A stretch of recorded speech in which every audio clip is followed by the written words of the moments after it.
तो नमस्कार दोस्तों, हम लोगों को देखना है आज खिलाफत आंदोलन। ठीक है,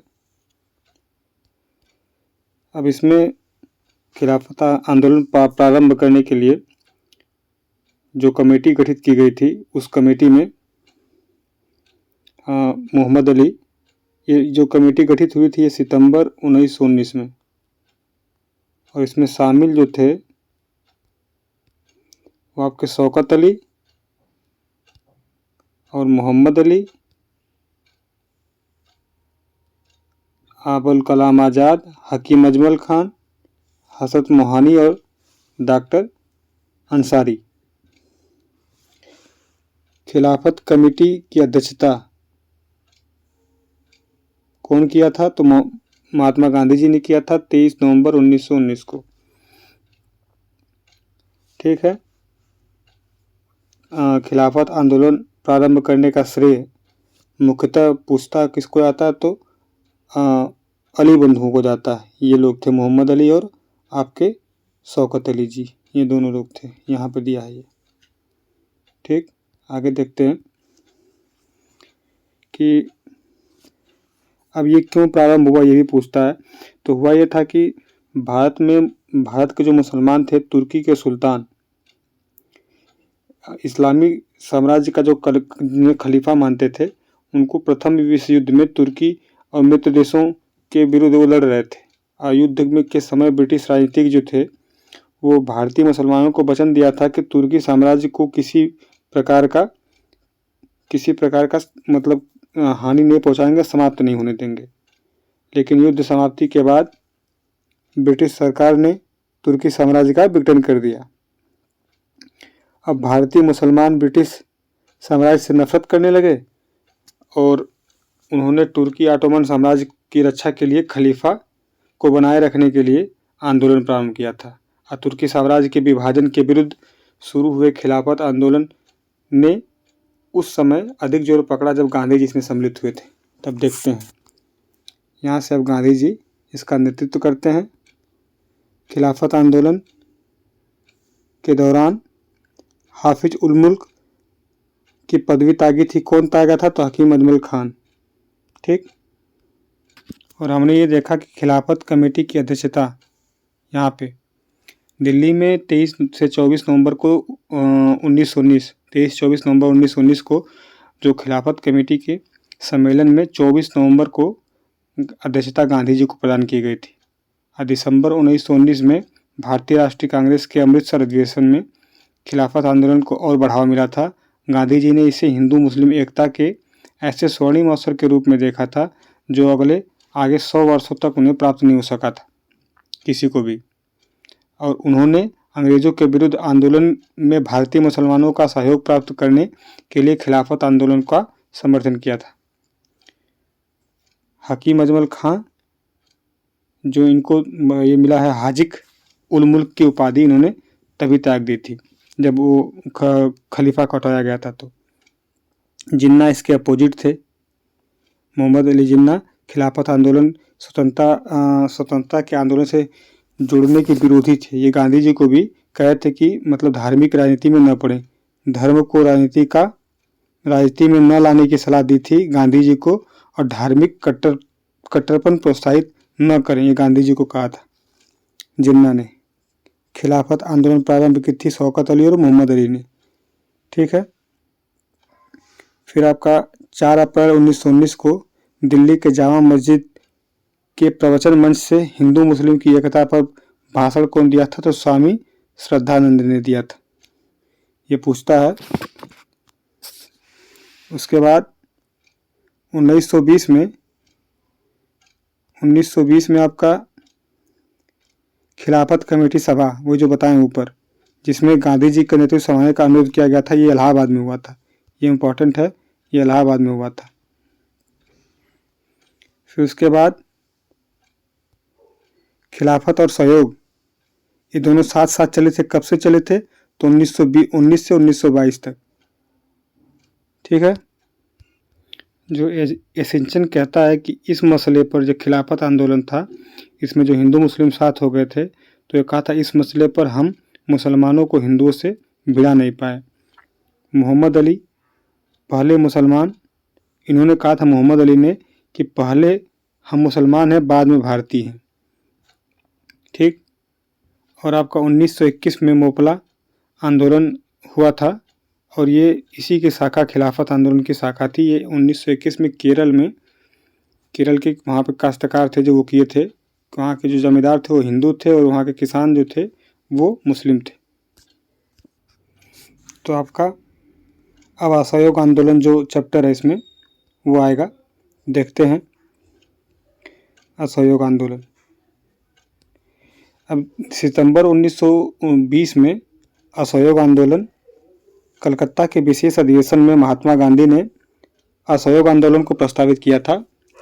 और जब ये प्रस्तावित किया तो सियारदास जी ने इसका विरोध किया था। फिर दिसंबर 1920 में जो वार्षिक बैठक होती थी कांग्रेस की, तो इसका जो नागपुर में बैठक हुई, तो नागपुर में बैठक होती 1920 में, और कांग्रेस के वार्षिक अधिवेशन में असहयोग जो प्रस्ताव था इस पर व्यापक चर्चा हुई और यह इसका प्रस्ताव स्वीकार कर लिया गया। फिर जो ये नागपुर अधिवेशन हुआ 1920 वाला, इसमें जो असहयोग प्रस्ताव था इसको सियारदास जी ने प्रस्तावित खुद किया था। इसमें विरोध किया था सितंबर 1920 वाले में, और दिसंबर 1920 वाले में उन्होंने खुद इसको प्रस्तावित किया था ये। ठीक। अब आगे आता है असहयोग आंदोलन की शुरुआत महात्मा गांधी द्वारा आपका 1 अगस्त 1920 को शुरू होता है। और यहाँ होता है कि थोड़ी सी स्टोरी जानते हैं इसकी। तो ये आंदोलन शुरू होने के बाद पश्चिमी भारत, बंगाल तथा उत्तरी भारत में असहयोग आंदोलन को अभूतपूर्व सफलता मिली थी। और असहयोग आंदोलन के दौरान मोतीलाल नेहरू, लाला लाजपत राय, सरदार वल्लभ भाई पटेल, जवाहरलाल नेहरू, राजेंद्र प्रसाद, इन लोगों ने न्यायालय का बहिष्कार किया था और आंदोलन में कूद पड़े थे। पहली बार यह आंदोलन जनता को इकट्ठा किया था, जनता को आधुनिक राजनीतिक से परिचय और आज़ादी की भूख जगाई थी। ठीक। और इस आंदोलन में गांधी जी ने कहा था, गांधी जी ने असहयोग आंदोलन शुरू होने के 1 वर्ष के भीतर स्वराज की मांग, 1 वर्ष के भीतर स्वराज की प्राप्ति का नारा दिया था। और पूर्ण बहिष्कार मतलब इसके साथ ही सरकारी उपाधि लौटाना, स्कूल, न्यायालय, विदेशी सामानों का पूर्ण बहिष्कार योजना शामिल थी। असहयोग आंदोलन को अनेक सफलताएं मिली थी और यह पहला जन आंदोलन था जिसमें इतनी जनता इकट्ठा हुई थी। अब भारतीय राष्ट्रीय कांग्रेस पर यह कोई आरोप नहीं लगा सकता था कि वह कुछ मुट्ठी भर के लोगों की प्रतिनिधित्व करती है। इस आंदोलन की सबसे बड़ी विशेषता यह रही थी कि जनता को आधुनिक राजनीतिक से परिचय कराया था, जो ऊपर देखे हम लोग, और आज़ादी की भूख जगाई थी। ये लाइन का कंक्लूजन था, वो पूरा डिटेल्स बता दिया। फिर मालाबार की घटनाओं के बावजूद आंदोलन में बड़े पैमाने पर मुसलमान भी भागीदार बने थे और सांप्रदायिक एकता और कोई छोटी उपलब्धि नहीं थी। मतलब हिंदू मुस्लिम दोनों साथ चले थे। ठीक। जनता के मन से ब्रिटिश भय का जो भय था वो हट गया। इसी आंदोलन के दौरान जनता के मन से जो ब्रिटिश शक्ति का भय था वो हट गया। फिर और जिस समय गांधी जी भारत 1915 में आए थे उस समय प्रथम विश्व युद्ध चल रहा था। उन्होंने सरकार के युद्ध प्रयासों में मदद की थी, जिसके लिए सरकार ने उन्हें केसरी हिंद की वो दिया था, केसरी हिंद की उपाधि दी थी। 1915 में जब गांधी जी आते हैं तो केसरी हिंद की उपाधि पाते हैं। असहयोग आंदोलन में ये मतलब वापस कर देते हैं। और जो जमुनालाल बजाज जी थे इन्होंने अपनी राय बहादुर की उपाधि वापस कर दी थी। ठीक है। बाल गंगाधर तिलक ने असहयोग आंदोलन को समर्थन दिया था, परंतु जो समर्थन दिया था तो समर्थन तो दिए थे, लेकिन आंदोलन के पहले दिन 1 अगस्त 1920 को इनकी मृत्यु जाती है। और इस आंदोलन को समर्थन देते हैं लेकिन परिणाम नहीं देख पाए। यही क्वेश्चन पूछा था, किसने समर्थन दिया था लेकिन आंदोलन का परिणाम नहीं देख पाया। फिर क्या होता है कि 4 फरवरी को चौरी चौरा कांड की वास्तविक तिथि 4 फरवरी 1922 को होती है। इस तिथि को संयुक्त प्रांत के मतलब उत्तर प्रदेश संयुक्त प्रांत कहा जाता था। गोरखपुर जिले में चौरी चौरा नामक स्थान पर किसानों ने एक जुलूस पर गोली चलाया और इस भीड़ ने थाने में आग लगा दी और 23 सिपाहियों की मृत्यु हुई थी। ये 23 सिपाही मर गए थे और यही घटना चौरी चौरा कांड के नाम से प्रसिद्ध हुई। चौरी चौरा कांड से क्षुब्ध होकर महात्मा गांधी ने असहयोग आंदोलन को 12 फरवरी 1922 को बारदोली में कांग्रेस कमेटी की जो बैठक हुई थी, कांग्रेस की बैठक हुई थी, इस आंदोलन को रद्द कर दिया था।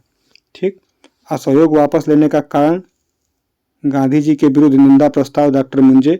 अब ये होता ये है कि जब ये असहयोग आंदोलन चल रहा था तो गांधी जी गुजरात के बारदोली में सामूहिक सत्याग्रह द्वारा सविनय अवज्ञा आंदोलन के प्रारंभ की तैयारी कर रहे थे। तब ये घटना घटी तो इन्होंने कैंसिल कर दिया। फिर बाद में 24 फरवरी 1922 को अखिल भारतीय कांग्रेस समिति की दिल्ली में बैठक होती है, जिसमें सभी गतिविधियों पर रोक लगा दी जाती है और जिनसे कानून का उल्लंघन होता है।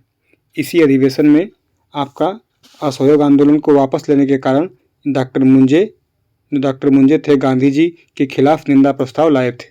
ठीक, फिर आता है कि रविंद्रनाथ टैगोर आंदोलन एवं विरोध प्रदर्शन के विपरीत रचनात्मक कार्यों को विशेष महत्व प्रदान करते थे। तो रविंद्रनाथ टैगोर ने महात्मा गांधी को विदेशी वस्त्रों की होली जलाने की बजाय रचनात्मक कार्यों को अपनाने के लिए बात का सलाह दिया था।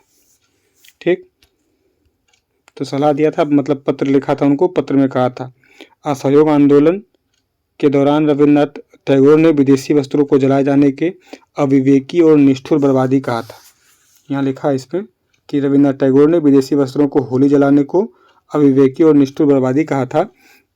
और असहयोग आंदोलन 1920 से 22 तक चलता है। मतलब इसके दौरान काशी विद्यापीठ जो बनारस में वर्ष 1921 में आपका गुजरात विद्यापीठ, ठीक, यहाँ देखें असहयोग आंदोलन के दौरान स्थापित हुआ था काशी विद्यापीठ 1921 और आपका गुजरात विद्यापीठ हुआ था अहमदाबाद में 1920 में। फिर आपका जामिया मिलिया इस्लामिया अलीगढ़ 1920 में। अब बाद में अलीगढ़ के बाद इसे दिल्ली लाया गया था ट्रांसफ़र करके। ठीक, और बीएचयू की स्थापना तो 1916 में होती है। मदन मोहन मालवीय जी इसका 1916 में स्थापना करते हैं। 1919 से 1939 तक इसके कुलपति बने रहते हैं। असहयोग आंदोलन के दौरान वकालत छोड़ी थी सी आर दास, मोतीलाल नेहरू, देखें ऊपर हम लोग, राजेंद्र प्रसाद, जे एल नेहरू, विट्ठल पटेल साहब। चौरी चौरा के समय महात्मा गांधी कहाँ थे? तो बारदोली में थे। कांग्रेस का जो कमेटी थी उसी में ये सविनय अवज्ञा आंदोलन की तैयारी कर रहे थे। गांधी जी की गिरफ्तारी कब होती है? 10 मार्च 1922 को होती है। 4 फरवरी को ये कैंसिल करते हैं, 12 फरवरी को, हाँ मतलब चौरी चौरा कांड 4 फरवरी को होता है, 12 को रद्द करते हैं। फिर 24 को बैठक होती है दिल्ली में। फिर 10 मार्च को ये गिरफ्तार कर लिए जाते हैं। 1923 से 1926 तक क्रांतिकारी विधियों का ये जो डाउन हुआ था महात्मा गांधी द्वारा असहयोग आंदोलन का स्थगन था। ये लिखा है कि भारतीय कपड़ा व्यापारी थे और आपके बैंकर थे, कांग्रेस के सदस्य थे, महात्मा गांधी के बहुत निकट सहयोगी थे जमनालाल लाल बजाज जी। इनका जन्म जयपुर में हुआ था। इन्हें वर्धा के एक धनवान व्यापारी ने गोद लिया था, वर्धा का, और 1915 में गांधी जी के संपर्क में आए थे। जीवन भर उनके अनुयायी रह गए। 30 वर्ष की अवस्था में भारतीय राष्ट्रीय कांग्रेस में भाग लिया था और भारत के प्रति ब्रिटिश सरकार की नीति के विरोधी और ये राय बहादुर की उपाधि मिली थी, त्याग दिए और कांग्रेस के उस कोषाध्यक्ष भी रहे थे। गांधी सेवा संघ की स्थापना किए थे और 1923 में झंडा सत्याग्रह में भाग लेने के लिए पुनः 1930 में सविनय अवज्ञा आंदोलन के दौरान जेल गए थे। फिर उसके बाद महात्मा गांधी किस कारागार को मंदिर का नाम दिया था? यरवदा जेल, पुणे, महाराष्ट्र। आज़ादी के समय महात्मा गांधी कांग्रेस के सदस्य नहीं थे तो 1934 में इस्तीफा दे दिया था। महात्मा गांधी को 1 मैन बाउंड्री फोर्स किसने कहा था? माउंटबेटन ने कहा था। महात्मा गांधी को प्रथम वर्ष खुले कान और मुंह को बंद रखने का कौन सलाह दिया था? तो इनके गुरु, राजनीतिक गुरु मानते थे गोपाल कृष्ण गोखले को। इन्होंने गलत साधन हमें कभी भी सही उद्देश्य तक नहीं ले जाते हैं। महात्मा गांधी जी का कथन है, जो नैतिक दृष्टि से गलत है वह राजनीतिक दृष्टि से कभी सही नहीं हो सकता। ये भी महात्मा गांधी जी ने कहा है। महात्मा गांधी जी द्वारा सत्याग्रह का प्रयोग पहली बार चंपारण में 1917 में, 1918 में अहमदाबाद मिल मजदूरों की जो बोनस का था उसमें सफलता मिली। ठीक है, इसमें पहली बार भूख हड़ताल करते हैं, जो अहमदाबाद मिल मजदूर का आंदोलन था, इनका सत्याग्रह था। महात्मा गांधी ने पहला जन भाषण 1915 में बीएचयू का उद्घाटन वाराणसी में दिया था। उसके बाद महात्मा गांधी बंधुआ मजदूरों की मुक्ति कराने का अभियान कहाँ से प्रारंभ किए थे? तो चंपारण से ही किए थे। फिर महात्मा गांधी के अनुसार अस्पृश्य समाज सुधार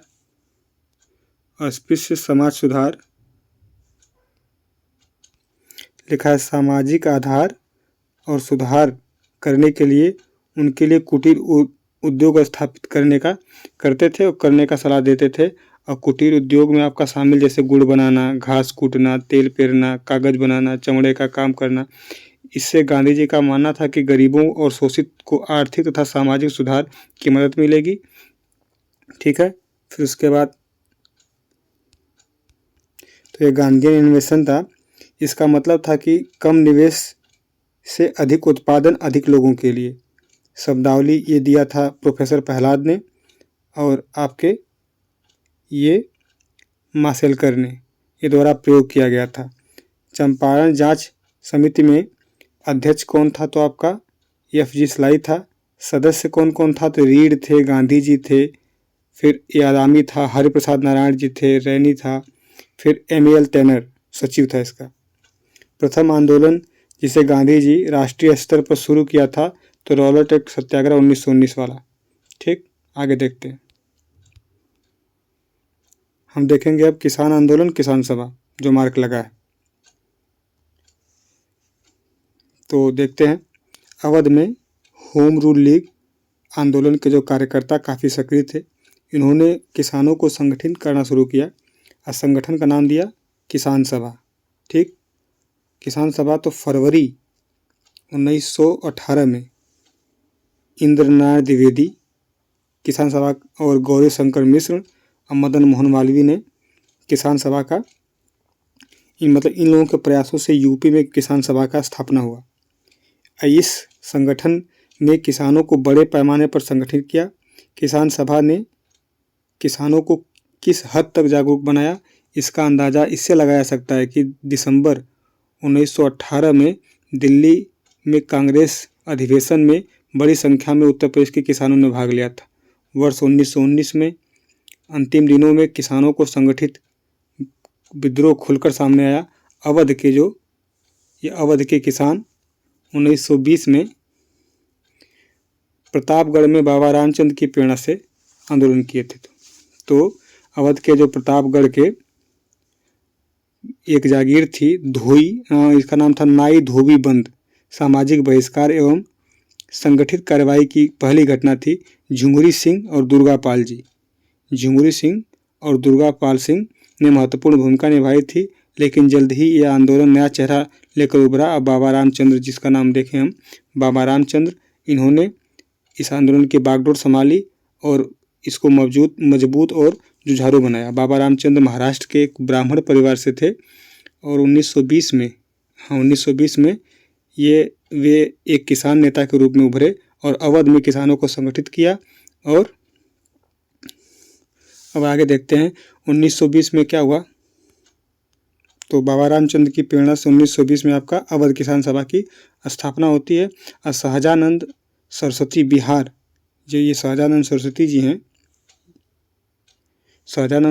जी हैं, बिहार प्रांतीय किसान सभा के संस्थापक थे। 1936 में अखिल भारतीय किसान सभा बनता है बाद में, लेकिन ये बिहार प्रांतीय किसान सभा के संस्थापक थे। इन्होंने कृषि सुधार कार्यक्रम का वास्तविक लक्ष्य जमींदारी प्रथा का उन्मूलन और कृषकों को मालिकाना अधिकार दिलाना था। किसानों के प्रति इनकी समर्पित सेवाओं के कारण इन्हें किसान प्राण कहा जाता था। किसान प्राण किसे कहा जाता है? तो स्वामी सहजानंद जी को। 1936 में अब आ गया लाइन कि 1936 में इन्होंने लखनऊ में अखिल भारतीय किसान कांग्रेस की स्थापना की थी। इसी का नाम बदलकर बाद में अखिल भारतीय किसान सभा कर दिया गया था, ये 1936 में।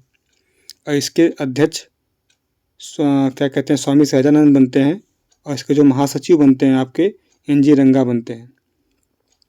ठीक, फिर आगे देखते हैं कि फैजपुर में, जब फैजपुर में कांग्रेस का सत्र हुआ तो अखिल भारतीय किसान कांग्रेस का दूसरा सत्र जो था उसकी अध्यक्षता कौन किया था, तब NG रंगा जी किए थे। ठीक, अब आते हैं एका आंदोलन 1921 से 22 चलता है, और इसका नेतृत्व ये जो पिछड़ी जाति के मदारी पासी थे इन्होंने किया था। इस आंदोलन में जो इसका मुख्य केंद्र था हरदोई था, बाराबंकी, बहराइच, सीतापुर।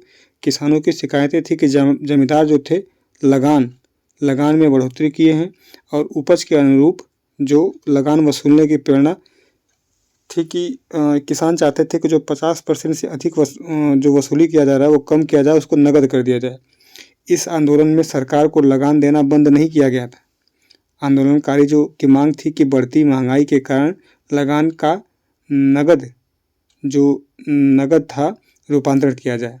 ठीक, वर्ष 1928 में आपका बारदोली, सूरत में बारदोली तालुके में गांधीवादी आंदोलन शुरू हुआ, और इस सत्याग्रह को सफलता मिली। और यहाँ मेहता बंधु सरीखे गांधी जी के अनुयायी थे, और 1922 में इन्होंने 1922 से लगातार ये अभियान का प्रयास कर रहे थे, और 1928 में यहाँ के किसानों ने वल्लभ भाई पटेल के नेतृत्व में आंदोलन चलाया, जो बारदोली आंदोलन कहलाया। ठीक, और बारदोली आंदोलन के सफलता के कारण पटेल जी को बारदोली की महिलाओं ने सरदार की उपाधि दी थी। ठीक, अब आगे देखते हैं। अब 1946 में, सितंबर 1946 में आपका प्रांतीय किसान सभा द्वारा ये तिभागा आंदोलन का प्रारंभ किया गया था। ठीक, इस आंदोलन के जो बरगादार, इन्हें बटाईदार भी कहते थे, मांग थी कि जो जमींदारों को फसल के हिस्से का आधा भाग से कम करके 1/3 किया जाए, शेष 2/3 हिस्सा जो बरगादारों का हो। इस आंदोलन से उत्तरी बंगाल, ये बंगाल है, उत्तरी बंगाल के जिले विशेष रूप से प्रभावित हुए थे। ठीक, और बिचौलिया किसान आंदोलन जो था वो आपका 1913 में नाई धोबी बंद जो ऊपर देखे हैं, यह किसानों द्वारा प्रतापगढ़ में बाइकॉट, सामाजिक बहिष्कार, स्वामी रामानंद ने हैदराबाद में शुरू किया था, और किसान आंदोलन में अब्दुल हमीद खां जो थे वो दक्षिणी असम के थे। ठीक, आगे देखते हैं। और फिर जो पहला किसान सभा का जो बैठक हुई थी लखनऊ में, इसकी अध्यक्षता सहजानंद जी किए थे। और कौन से कांग्रेसी भाग लेते हैं पूछता है, तो 1936 में जवाहरलाल नेहरू ने लखनऊ में भाग लिया था। दूसरे सत्र का देखें, फैजपुर में अध्यक्षता NG रंगा करते हैं। ठीक, फिर भारतीय किसान विद्यालय की स्थापना NG रंगा करते हैं। फजलुल हक 1929 में बंगाल प्रजा पार्टी की स्थापना करते हैं। 1937 के चुनाव में जो मुस्लिम लीग के साथ सरकार बनाते हैं वो यही बंगाल प्रजा पार्टी उनका साथ देती है। भूदान आंदोलन का प्रारंभ पोचमपल्ली गांव से विनोबा भावे जी यहाँ ठहरे थे, और आपका पोचमपल्ली के प्रवास के दौरान गांव में 40 हरिजन परिवारों को भूमि की समस्या का समाधान तलाशने के समय इसी गांव के जमींदार जो रामचंद्र रेड्डी जी थे, वो 100 एकड़ भूमि देने का प्रस्ताव किया था। यह स्वतः स्फूर्ति प्रस्ताव ही भूदान आंदोलन की उत्पत्ति का स्रोत बना था। अक्टूबर 1951 से लेकर 57 तक विनोबा भावे जी पूरे देश में 50 मिलियन एकड़ भूमि भूमिहीनों के लिए प्राप्त करने के लिए उद्देश्य से भूमि आंदोलन चलाया था। लगभग 50 लाख एकड़ भूमि प्राप्त की थी। तो भूदान आंदोलन आपका पोचमपल्ली, नरगोला, आंध्र प्रदेश से शुरू हुआ था। JP नारायण बाद में, और विनोबा भावे जी इसमें। और ग्रामदान आंदोलन का शुरुआत कहाँ से पूछता है, तो आपका उड़ीसा से। भूमिदान आंध्र प्रदेश से, ग्रामदान आपका उड़ीसा से। ठीक है, आज भी ये आंध्र प्रदेश में नहीं, आज तेलंगाना में है ये नालकोंडा पोचमपल्ली वाला। आगे देखते हैं। अब देखेंगे हम लोग ट्रेड यूनियन। तो फिर नेक्स्ट वीडियो में ट्रेड यूनियन साम्यवादी दल से देखेंगे। तब तक के लिए धन्यवाद। जय हिंद। चैनल को लाइक, सब्सक्राइब, कमेंट जरूर करें और सब्सक्राइब ज़्यादा से ज़्यादा करें और शेयर भी ज़्यादा से ज़्यादा करें। ठीक है, धन्यवाद भाई। जय हिंद।